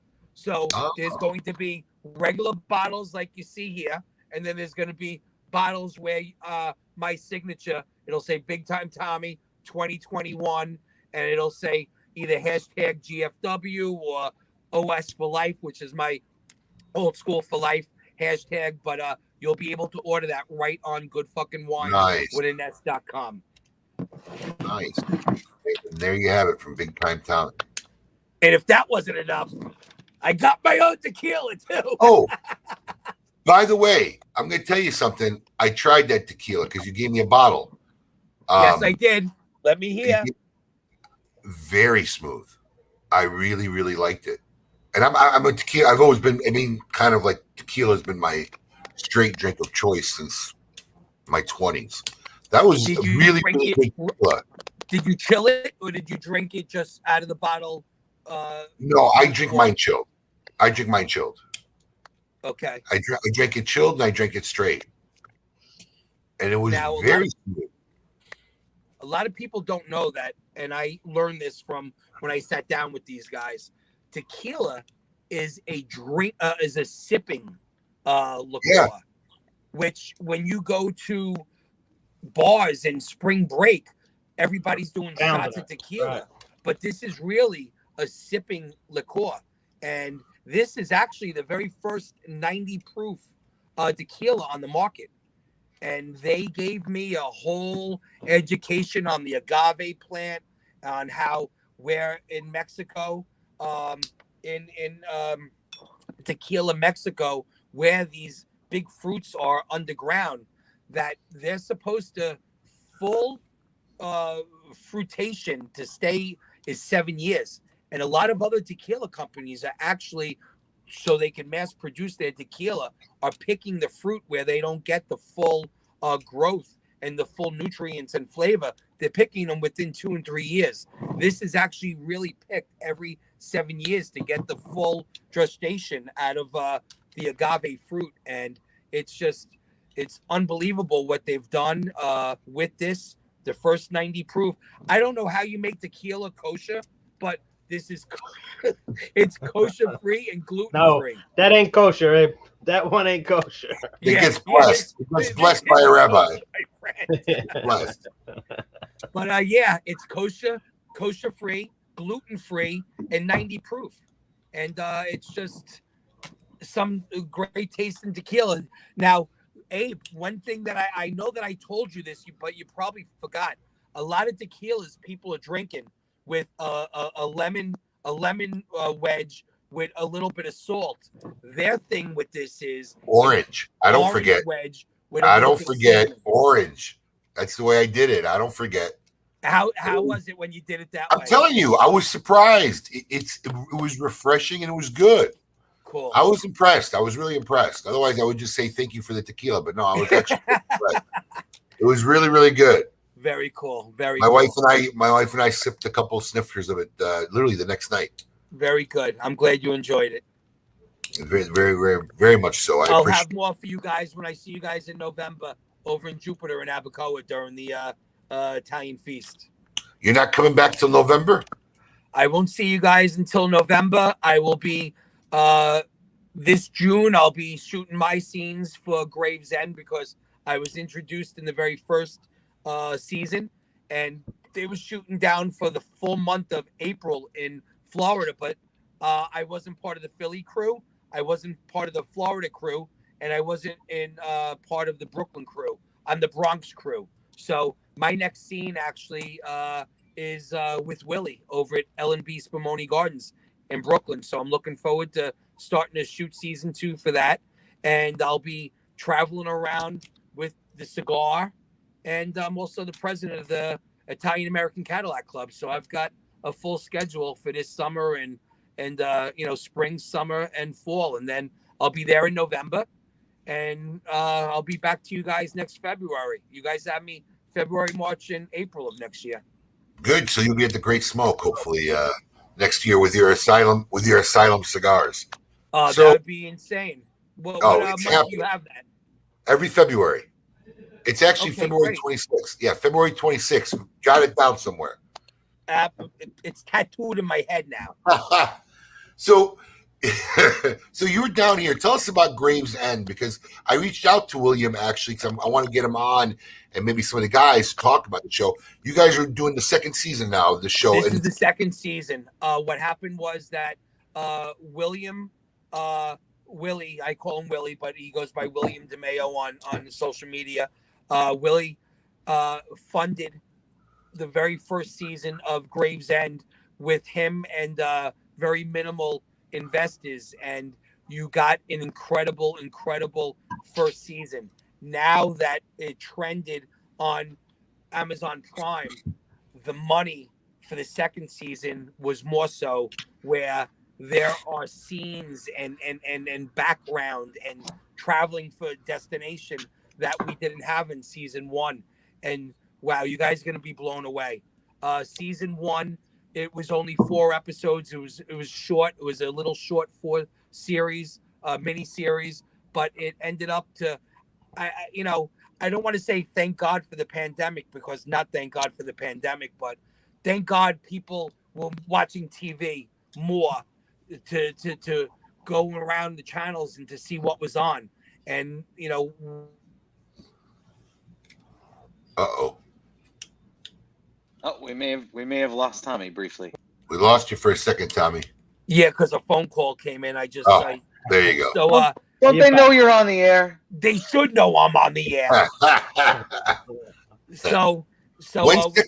When's season 2 supposed to hit? Do you know? Yes, it's going. He's looking. He would really like it to hit somewhere at the mid to end of December, but in all likelihoods, it's probably going to be February, right around there. Got to remember, shooting is hard enough.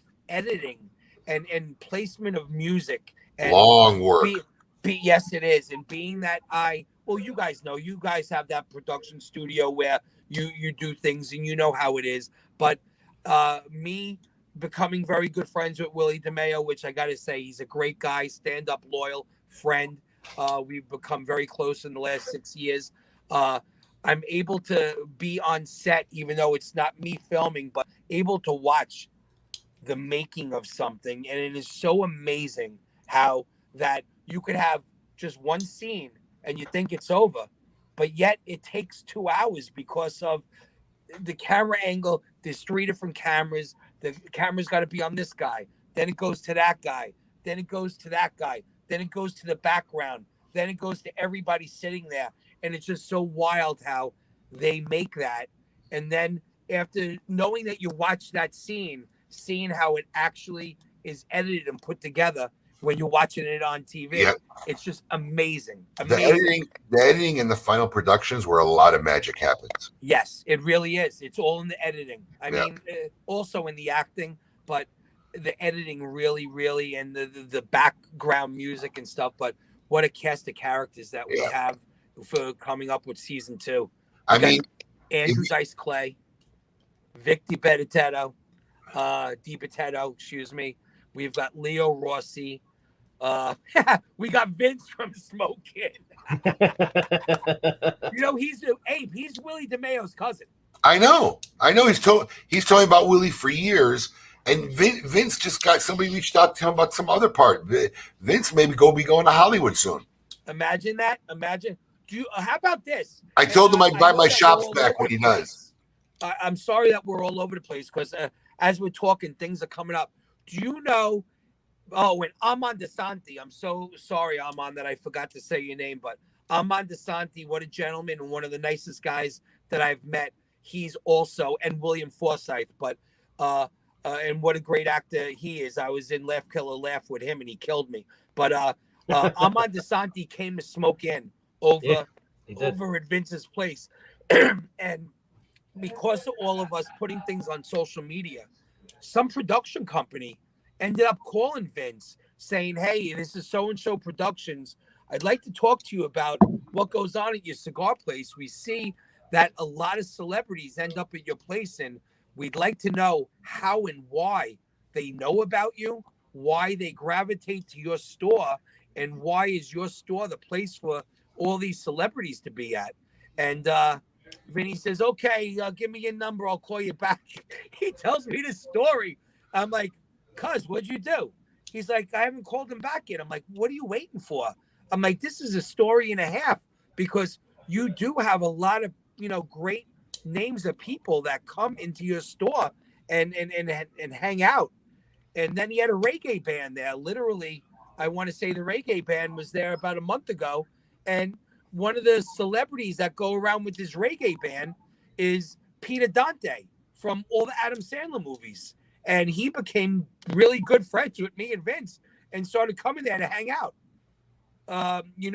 Peter Dante from Adam Sandler? Yeah, absolutely.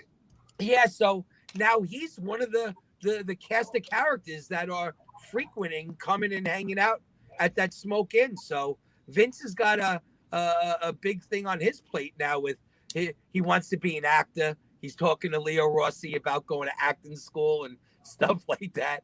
I'm like, bro, stick to your cigars. I'll tell you what, though, in fairness to Vince, it's something that he always wanted to do. So good for him. He really did. Yes, he had told me that. Yeah, if I remember right, I think Vinny shot a little scene in Graves, and he was on like episode 5, and I guess the funding ran out or whatnot. He never made it in the first season, episode 5, and correct. So good for him. Hopefully he he gets on, and I know it's been a big thing for him forever. So that's what's going on. Good stuff. Well, unless you got any other products you want to go, can I show you the underwear that I'm wearing? Yeah, absolutely. Come on, guys. I don't wear underwear.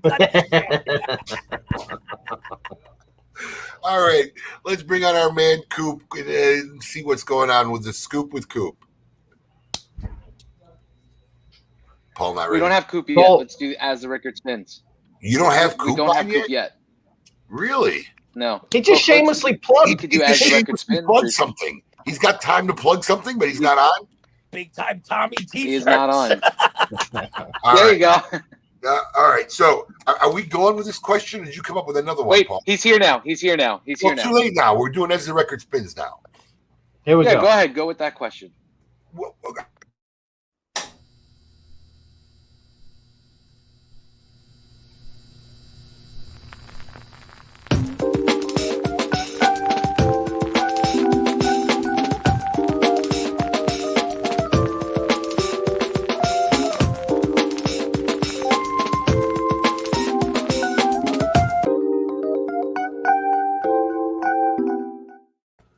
All right, Big Time Tommy. This segment is brought to you by Avo. It's As the Record Spins. Our good friend over at Avo Cigars, Eddie Guerra, has a question specifically for you.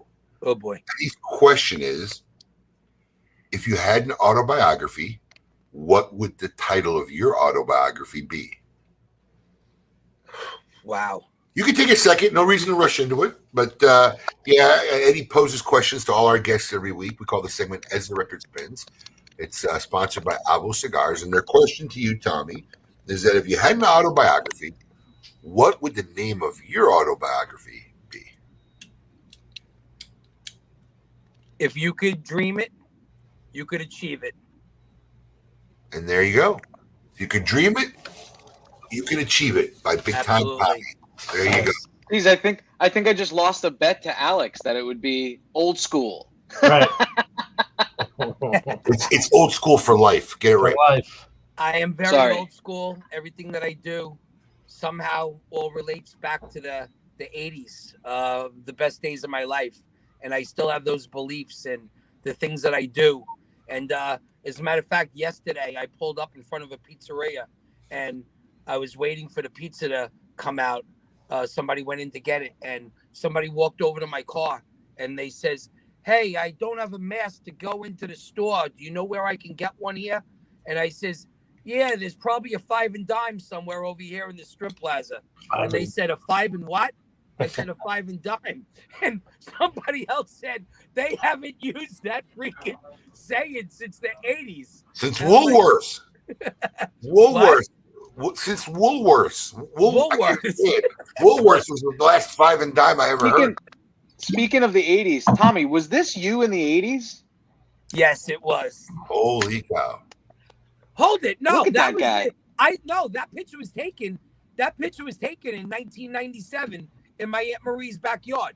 So I was muscular and huge all the way up until 2000. And I got ran over by a Toyota Camry on Sample Road in Pepper Tree Plaza. Yeah, and it put me out of commission for 17 months. And I was 205 pounds with a 33-inch waist and fucking diesel. And all of a sudden, 17 months of not working out, I started instead of lifting, my other hobby started eating. And from eating to getting lazy. And then all of a sudden with TV and everything. And I just started ballooning up. And this is the end result. But yes, that was me in 2007 in my Aunt Marie and Uncle John's backyard. Wow. Well, you're muted, Paul. Paul's muted. Probably best way we should do the rest of the show with Paul muted. We do have Coop. All right, let's bring our man on and see what the scoop with Coop is this week.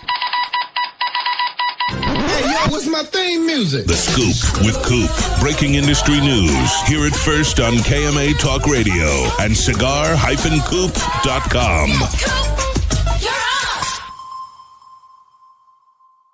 What were you doing, Coop? Were you busy making a pizza? He was busy making shameless plugs. Well, wait. Well, where was the as the record turns? I mean, I was there. I just had to click in. I will give you. I will update my review from last night. All right, because what happened was I had eaten the slice, David Portnoy style, hot right out of the oven, blew on it, and I wasn't too enamored with it. I had a second slice, and then I just kind of left it there, and I went outside on the veranda to have a cigar. And sure enough, about 15 minutes later, my son comes up to me with 2 slices of pizza, says, "Do you want a slice of pizza, Dad?" Which means, "Can I have a slice of pizza, Dad?" Right. My wife warned the children, "I'm baking this pizza for your dad. Nobody can touch it because he has to eat it to talk about it." Because when you have food, well, you laugh. You got 2 boys. When you have it'll be gone. And you have to make those kind of statements. It's survival of the fittest. Nothing Absolutely. lasts. So these kids were all petrified to touch the pizza, and it tasted way better after it had time to chill and congeal a little bit, and the crust actually stiffened up a little bit, not coming out of the oven hot. And I'm still a home run in guy, but I had written it off completely right out of the oven taste. But after it kind of cooled off and kind of, I guess, melded a little bit more together, it was a much more enjoyable slice. Oh, that's good. That's good. I knew you'd give it a fair shot. And I wasn't actually the home run. The crust wasn't bad, and I think that was kind of thing. It had a denser crust than maybe I preferred. Yeah, it's not a normal crust. So that's what I'm saying. Yeah. Either you're going to be that person that loves that crust or you don't. And that's really what it comes down to with home run in pizza. Right. And then everybody's weighing out on social media. How can you eat frozen pizza? That was the segment. No one's eating frozen pizza by choice. I'm getting. It's a different food group. We discussed it. Yeah, and they're like, people, you got to go to Geno's East, you got to go to New York. We weren't trying to compare that to those types of pizzas. There's no comparison with that. We were just trying to compare two frozen pizzas, and then people are starting to infight about the different regional pizzas. I'm like, oh, boy. I just want to take a minute and address a comment. Kevin Kamishparo, friend of ours, friend of the show, friend of Smoke Inn. He was a friend. For some reason, put Boston in with New York and New Jersey pizza and I was like, Boston? I've never even heard of somebody. That's what I said. Like Boston pizza. I mean, it's a little bit of a stretch. I've never heard the word Boston and pizza come out together anywhere. Right. Ever, by any. Never. New Haven, Connecticut. New Haven, story. Connecticut. Right. Yeah. Absolutely. Connecticut has great pizza. Yeah. Beats. All right. Yep. All right, Coop. What's the scoop this week? All right, so the big news is come out of Drew Estate past week, and the announcement of the Undercrown 10 cigar came out. So, they about a month ago, Drew Estate started selling these kits called the Freestyle Live kits, named after their show that they do quarterly. And in the kit was something called a mystery cigar.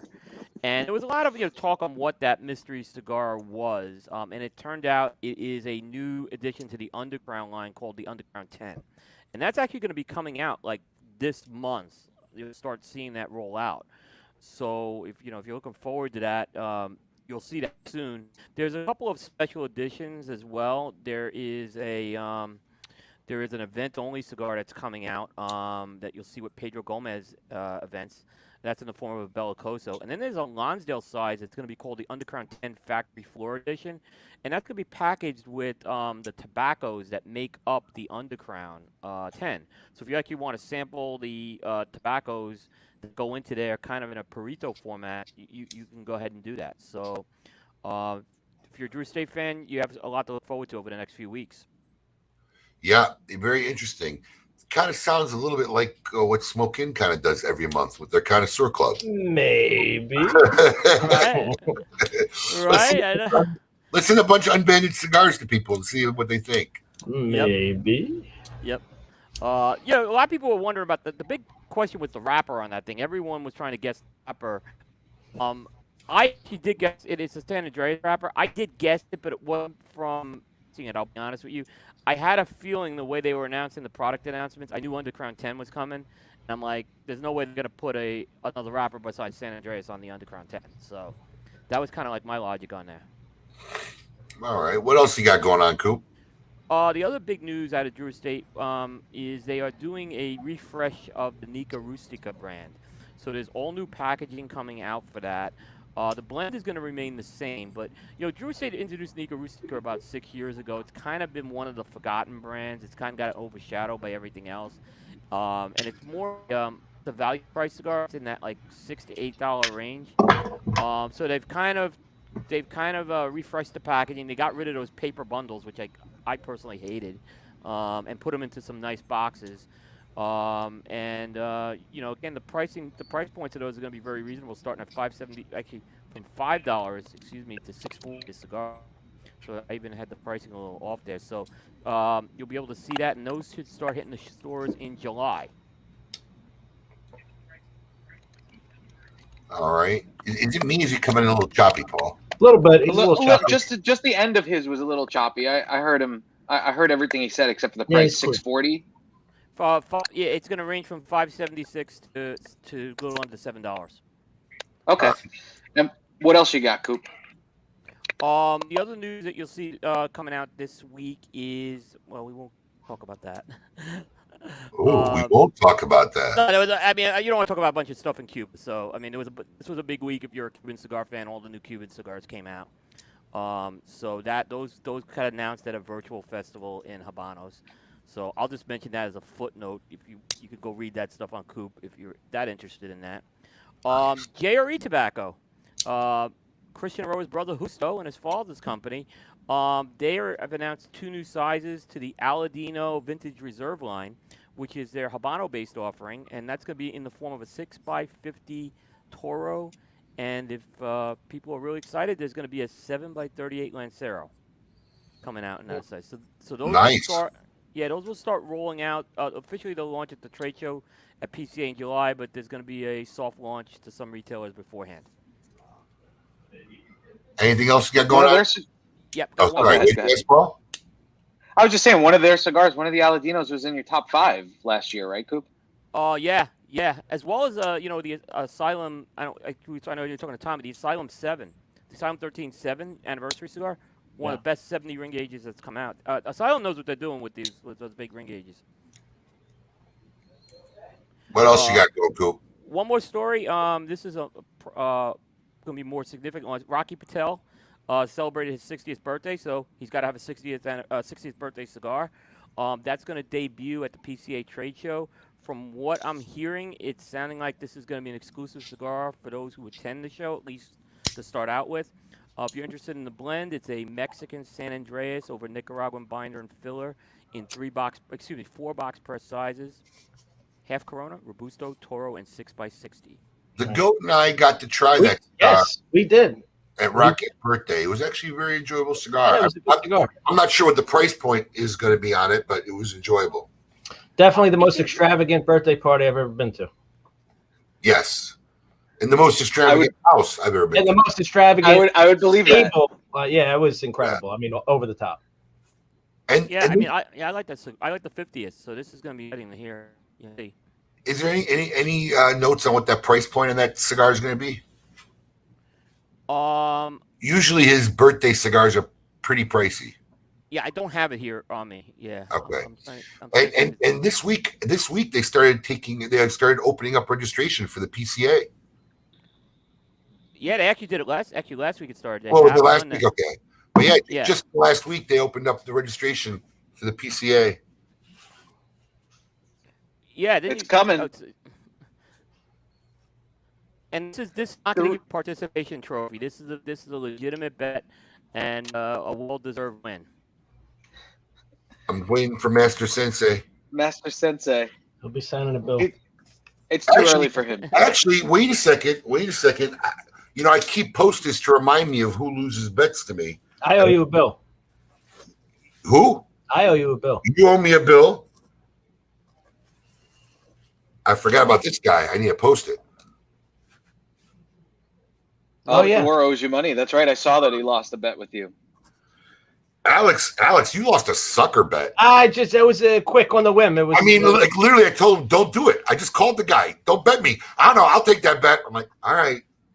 Yeah, it was a quick one. It was impulsive. It was an impulsive bet. So, Tommy, if you don't know what they're talking about, I like doing this things. I started with one of my mentors about, I don't know, I have to say probably about 15 years ago. One of my mentors, South Montana, we would always bet. And we'd always do this thing. You want to bet? You want to bet? We never exchanged anything. So, you never really won anything. You were just betting. So I finally made Sal start signing we would bet $1 or $5. And he would sign the bill saying, you were right, Abe. I was wrong. And then we would sign it and date it. And this just started happening often enough. And I started doing it with other people. And then just over the years, I just started collecting all these bills of people who bet me.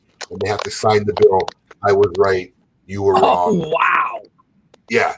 So I have a whole stack of them. Oh, my God. God. All these bills that. There's one of mine in there. There's 7 of mine, about to be 8. So yeah, I contribute to the stack. But yeah, there's some interesting people That's in awesome. here. A lot of repeats. One of these days, I'm going to frame it. But yeah, I got 3 on the boards. It's a nice stack. Well, that's a nice stack. My wife keeps saying, "You're not going to spend that money." I'm like, "No, I can't spend it." They're all signed by people that I was right and they were wrong. How priceless is that? He's gonna billboard a wall with all the bills individually, so he can sit back in his later years and just look at all the people that he proved wrong. Lacquer it down. So now I got 3. I got Thor, Alex, and Master Sensei on my deck list of who owe me a signed bill. It took me a year to collect John Carney's, but I got his last week. Got it. All right, That's he was being a So reckless. either you're Coop, right what's a coming lot up? or your friends are wrong a lot. Yeah, exactly. I mean, and you know what? They just persist to keep doing it. Alex's motto is, "It's a numbers game. Sooner or later, I'll hit." Absolutely. I mean, that's why I just fire back. Yeah, sure, I'll bet. Yeah, you know.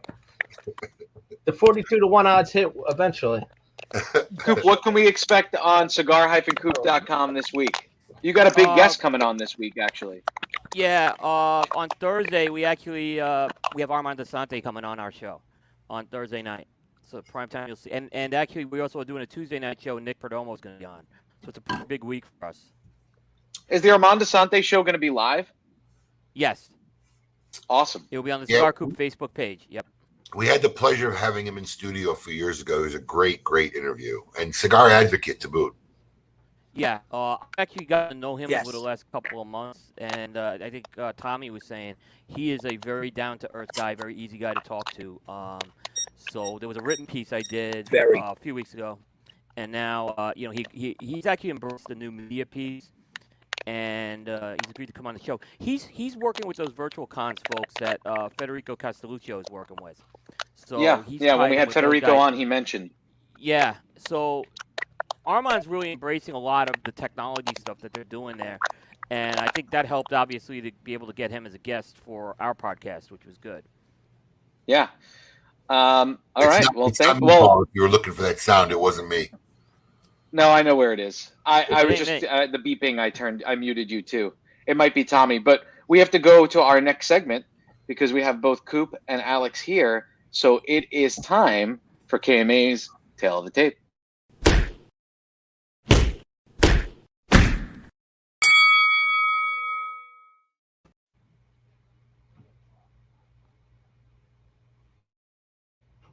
All right, greatest boxers of all time. Coming in at number 2, my personal favorite boxer of all time, Homicide Hank Armstrong. Henry Armstrong is the greatest boxer that you never heard of. Just to put it into perspective, he simultaneously held 3 belts in 3 different weight classes back when there were only 8 weight classes. This is, he basically had half of the weight classes locked up in his possession. My favorite stat from Henry Armstrong is this. In 1939, he successfully defended his title 5 times in the month of October. Listen to this. October 9th, October 13th, October 20th, October 24th, and October 30th. Successfully fought and defended his title. Scoop. Yeah, I mean, you said a lot. Henry Armstrong's my number 2 as well, and one of my favorites as well. You know what's interesting is when he won those 3 titles, he first was the featherweight champion, then he actually won the welterweight title second, before going on to lightweight to win third. Right, and the jumping other around. Stat, yeah, and here's the other stat. This guy fought 17 world champions in his career and beat 15 world champions. And this ain't like the paper champions you have today. These were legitimate world champions. You mentioned 8 weight classes. This guy is absolutely, number 2 worthy for sure. You're muted, Abe. So you guys actually had your number 3 and your number 2 picks identical. I told you. I said it. And listen, number 1's a lock. Yeah, I think we're gonna have. I don't even have to. Listen, I don't even have to text Coop and ask him who his number 1 is next week. Number 1's a lock. The pound for pound list was made for this guy. No, we can't tease it. I was going to ask. All right. Well, we'll find out. Tune in next week to see who is number 1 on their all-time boxing. Are you a boxing guy, Tommy? We gotta get Tommy back in. He's there. He's looking at his. He was looking at his rosé. Tommy, are you a boxing guy? Wait, he's muted. I'm right here. Hello. There you are. Are you a boxing guy? Hello. We see you. You're on. We got you. What do you think of their list? Pull up that list one more time for me. I do. Yep. This is their greatest boxers of all times, Coop and Alex's. So far, they're at number 2. Next week, we're going to announce number 1. What do you think, Tom? He's looking. I mean, I see a lot of names on there that are boxers, and why is Mike Tyson's name not on this list? Want to address that? I can address that. I can address it too. That. I have this. Go ahead, Alex. I'll address that. Mike Tyson's career was too short-lived. He only really had about 5 years of greatness, and it was all downhill from there. When looking at the guys on this list, he just didn't stand the test of time.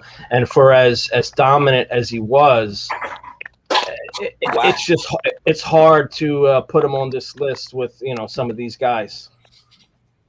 Interesting. No Mike Tyson. Yeah, I thought that would be number He one. never came from behind. That was my issue Mike with him. He never Tyson. came from behind. Well, yeah, the name didn't that have you to- mentioned is another knocking people out with it contender. in 5 seconds. Until he wasn't. Rocky Marciano. Not enough fights. 49-0 doesn't do it for me. At a time when guys were fighting 100+ fights. That was my And issue too. And he ducked Floyd Patterson, if you ask me. Interesting. All right. Well, guys, tail the Okay. tape next week to see who the number one is, which they both believe they have the same one, and they both don't know yet. I want to address Mark Van Sedright, who actually had a good suggestion, and I agree. So I'm going to post a contest in the next 2 or 3 weeks because I'm be traveling and I want to collect some of these bills that I got coming to me. But probably in the next month or so, maybe after the PCA even. But I am going to post a contest to see who can guess how many Number one. dollars are in here, Oh, right? How many bills themselves or the dollar amount? The total dollar value. So you give it Oh, a little wow. give it a little fan Well, I'll again. post a picture. I mean, it's not the official contest, but it goes like from 50s to 20, yeah, there's a lot in there. Yeah, it goes from 50s to 20s to 10s A lot to of 5s tens, a lot of fives. to 1s. So we're going to do a contest. It'll be on the Smoke Inn social page, which we do a lot of fun stuff. We do a lot of contests. We just had a photo contest. We had a beef jerky contest. So if you're watching the show and you don't belong to our Facebook page, go join it. It's Smoke Inn Social on Facebook. I'm telling you, it's a community. It's a lot of fun. Probably one of the best groups out there on Facebook. And yeah, I might be a little biased on that. We And still got to get to our Contest. KMA contest. What are we giving away? Oh yes, we're giving away a mega Smoke Inn KMA swag pack to the winner.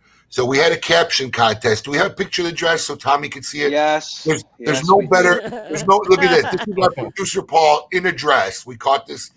He got thrown under the bus, Tommy. He was at a wedding in New York, and we got a hold of this footage. And we made He willingly put on the dress. Let's be And let's danced make in that it. and danced in it. I got And video danced in footage. it. Yeah. He willingly put this on though. He thought we wouldn't. He thought we wouldn't know. We found out. We put this up as a caption contest. Let's put the top 10 captions that have made the finalists as winners for this contest. You know what? All Wait right, a here minute. we go. You know what's funny? Oh, What? Paul has I've already got a perfect removed caption for that. the video clip from StreamYard. So I was going to pull it up real quick, but it's gone. The video clip I removed it. I removed it last week. From the show? What? No, from the app, because I'm signed in as an admin as well. So, but the video clip is he gone. removed it Yeah, from he- StreamYard. That's funny. All right, let's All see right, some so- of the best quotes. Let's So go. here's the picture. Here's some of the best posts. Mitchell Santago, welcome to another bachelorette party. Who's down for Jello shooters and Disney movies? Oh, it's totally Paul. D, dress for the job you want, not the job you have. Mike Holmes, shirtless Mike. Look, it's Melanie Crisco. Very That's funny. hilarious. I I'm almost rooting for died Mike. when I read that. Chris Daniels, the carpet matches the drapes. Wow. Andrew, when the restrictions are lifted and your sister finally leaves the house. Patrick Garcia, Lady M post-op. Ouch. Oh. Ouch. Cliff said that third bottle of wine might have been too many. Tim Chi, our buddy, I'm coming out. I want the world to know. Gotta let it show. Morgan said, we are pleased to introduce Manscaped's newest brand ambassador. Oh, so not Manscaped. Right. And finally, Matthew Curtis Turner, you knew he was a cat person, but did you know he was a cat lady? That's great. There it is. All right, Alex, you're going to take control and use the randomizer for Yes. all 10 of those entries? Yes. So we are going to use Let's the see who- randomizer and He get was the ourselves lucky a winner. of an awesome KMA swag pack, which will include a lot of SI stuff. You get a whole kit. I'm releasing all control.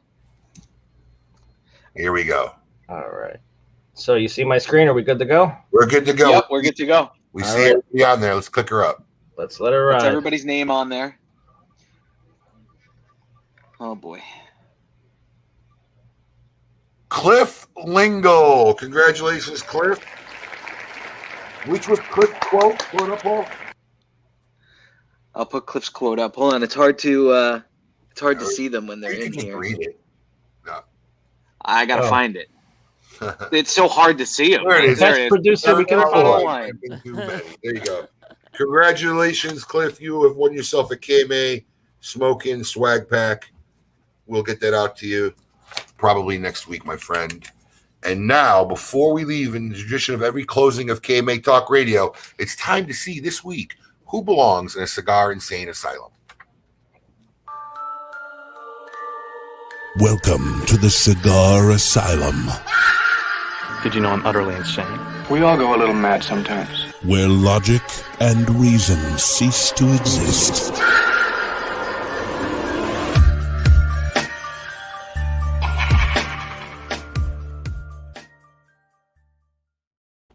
All right, everybody.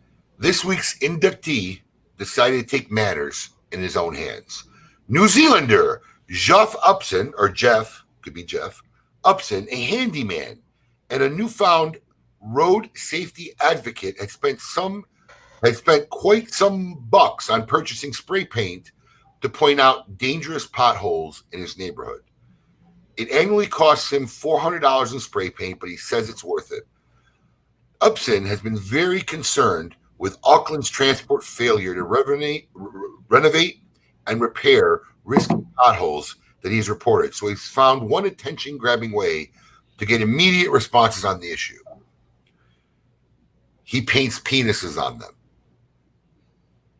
That's right. After being agitated by the Transportation Commission's lack of response to dangerous potholes in the neighborhood, he figured he'd do something that would force them to at least acknowledge the potholes. When reported to the police and questioned, Upson proudly stated that he was the one spray painting all the fallacies all over the world, all over the roads. However, now the police are saying the cost of removing the spray paint will be on him. No word if any of the potholes have been repaired. I don't know if this is a cigar insane asylum, but this guy's my hero. Right. Good for him. Why would you pick this week? I just thought it was a really interesting story. This isn't a lunatic. This guy's got balls. I like it. Right. He literally got balls. He's getting the job done. He's getting the job done.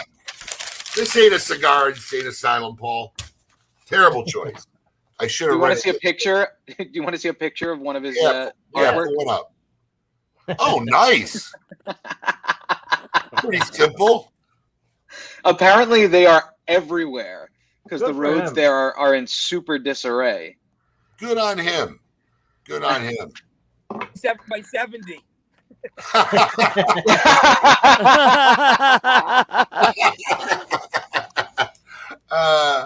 That's a great way to end the show. It really was. Great show. Appreciate it. Hey, big time, Tommy. Thank you so much for coming out. Always a pleasure having you on. We wish you all the success in your current endeavors. Thank you. Yes, and look forward to seeing you again in November. We'll definitely be by the feast. Thank you Hopefully, very come by the shop. We'll have a cigar. As always, Coop. Absolutely. Thank you so much. We appreciate it. I don't have a guest listed next week. I know we don't because I was waiting for the confirmation. I did get it. We're going to have Mr. Al McAuliffe of McAuliffe Cigars. Oh, interesting. Good. Awesome. So Al doesn't do a lot of interviews, but I've seen him on a couple, and he's a really good guest. So I'm excited to actually speak with Al himself. Great. I'm McAuliffe Cigars next week. Everybody, thank you for spending this Saturday morning with us. We hope we entertained, educated, and made you laugh a little bit during these 2 hours, and we'll see you all next week. Until then, keep it lit.